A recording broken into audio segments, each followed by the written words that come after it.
30 minutes time for you. David is on the way. But Michelle Elman is with us now. And there's... I've got to... First of all, Michelle, I have to bring up this... The best line in this survey that I've seen is that the government should offer more bank holidays to help single people go and find love.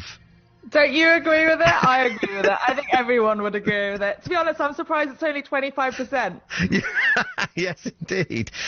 So the situation here is that people now coming out of lockdown, we're in not the summer of love, the spring of love. Absolutely. So Bumble have termed it bank holidating. And I'm definitely one of the people who's going to be holidating. Holidating? Are you serious? Yes. Okay, so holidating. How many dates have you got lined up?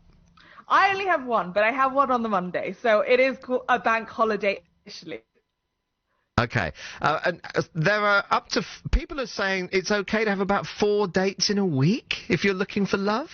Yeah, so people got less judgmental around multiple dates a week, and I think it's just the nature of dating apps. And I was actually doing it in 2019, pre-pandemic, and it takes a lot less pressure off each date when you know you have other dates that week, and people are a lot less sensitive about the fact that you're seeing other people until you have that proper conversation where you decide to be exclusive and you decide to get more serious. Then I think it's a free-for-all. You're allowed to date who you want. So we were talking as well earlier on about first dates, because clearly if you're holidating, most of the time it's going to be first dates, isn't it? Yes. The biggest conversation killer was past relationships. So your advice, do not talk about those. You know what? I've had a number of first dates where I talk about past relationships. I'm not that sensitive on that. I think the warning sign is if they're talking negatively about an ex, or if they're going on about it for an extended period of time. You're kind of a bit like, do you want to be on a date with them, not me? So that is a warning sign. But the mention of an ex is not something that's going to scare me off. Right, okay. And so are you the person, and I know you've only got one this weekend, but we've said that up to 4 in a week is okay. Are you the sort of person, would you do that if you could? Could you put 2 or 3 in a week? So in 2019, I definitely had about 3 dates a week, and I've met them all on Bumble. And I'm an online dating kind of person, so I have met every person I've ever gone on a date with on a dating app. And I like Bumble because it means I can take control of my love life. And I think that's what it is when you're dating multiple people a week. You're taking control of your love life. And to be really honest, men have been doing it for years. It's only now that women are catching up. So it's about time we aren't judged and shamed for it, because men were doing it anyway.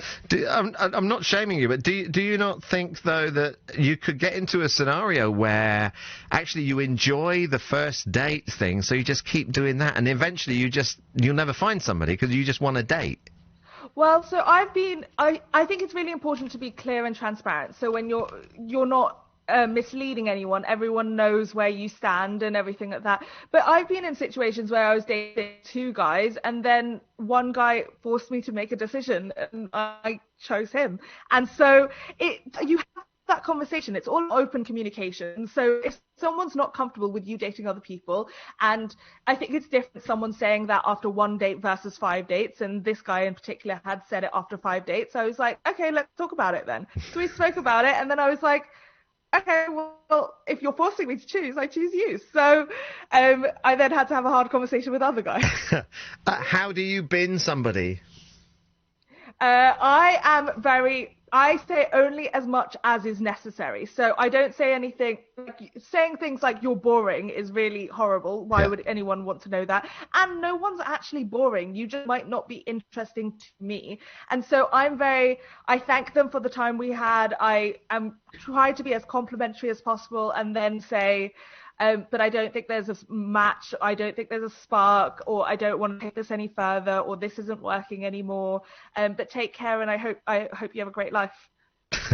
Are you still in touch with any of your previous dates? No, I'm a clear-cut person. Clear them out. Once it's out, I don't even have their numbers anymore, because I don't trust myself after a few drinks.